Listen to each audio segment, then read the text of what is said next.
মাত্র 3টে ইংরেজি বাক্য থেকে শত শত বাক্য বানানোর টেকনিক আজকে আমরা শিখব।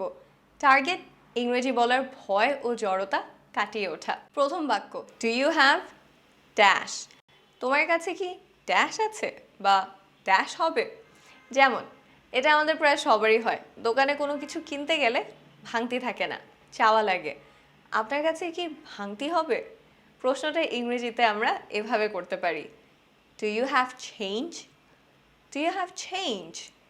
তারপর বন্ধুর সাথে একটু কাজ আছে, তাকে জিজ্ঞেস করছেন, তোর কি একটু সময় হবে? Do you have some time? Do you have some time? এরপর বন্ধুর গলার আওয়াজ শুনে মনে হচ্ছে তার হয়তো ঠান্ডা লেগেছে। এমন সময় আমরা জিজ্ঞেস করি না, তোর কি ঠান্ডা লেগেছে? ইংরেজিতে বলতে পারি, do you have a cold? Do you have a cold? বা তোর জ্বর আসছে? Do you have a fever? Do you have a fever? তারপর সাথে কলম নেই, এমন সময় আমরা পাশের মানুষকে হয়তো জিজ্ঞেস করি, আপনার কাছে একটা কলম হবে? Do you have a pen? অপরিচিত কেউ হলে আরও ভদ্রভাবে প্রশ্নটা করতে এক্সকিউজ মি বলতে পারি, excuse me, do you have a pen? এরপর আমরা অনেক সময় জিজ্ঞেস করি না, তোমার কাছে উমুকের, তাসনিমের নাম্বার আছে? ইংরেজিতে বলতে পারি, do you have Tasnim's number? তাসনিমের তাই Tasnim's, do you have Tasnim's number? তারপর প্রশ্ন আছে নাকি জিজ্ঞেস করতে, do you have a question? Do you have a question? এরপর আমরা অনেক সময় বন্ধুদের জিজ্ঞেস করি না, তোর আজকে ক্লাস আছে? ইংরেজিতে বলতে পারি, do you have class today? Do you have class today? বা আজকে অফিস আছে? Do you have work today? Do you have work today? এরপর আজকের দ্বিতীয় বাক্য, আই অ্যাম ড্যাশ। একদম বেসিক কিন্তু খুব কাজের একটা বাক্য। যেমন শুধু আই অ্যাম ব্যবহার করেই কিন্তু আমরা স্মার্টলি নিজের পরিচয় দিতে পারি। আই অ্যাম নিজের নাম, আই এম এ শায়া। তারপর আমার বাড়ি কোথায় সেটা বলতে পারি, I am from Dhaka, I am from Dhaka. বা আমার পেশা কি, I am a teacher, I am a student.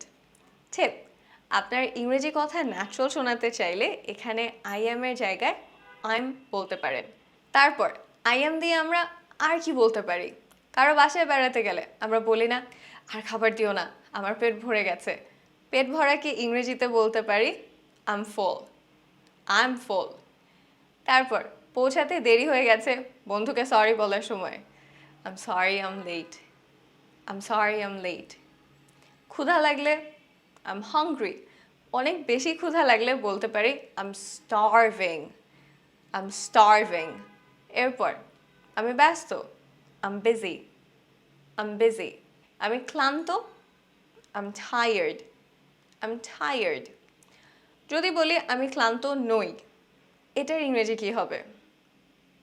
Correct, I am not tired, I am not tired. এরপর তৃতীয় বাক্য, তোমার কি ড্যাশ আছে?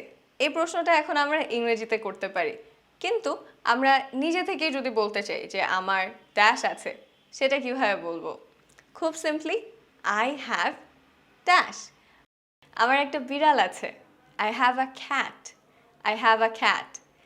আমার একটা প্রশ্ন আছে, I have a question, I have a question. আমার মাথা ব্যথা, I have a headache, I have a headache. আমার আগামীকাল একটা পরীক্ষা আছে, I have an exam tomorrow, I have an exam tomorrow. Exam যেহেতু ই দিয়ে শুরু হচ্ছে, তাই আমরা মনে করে অ্যান বলবো।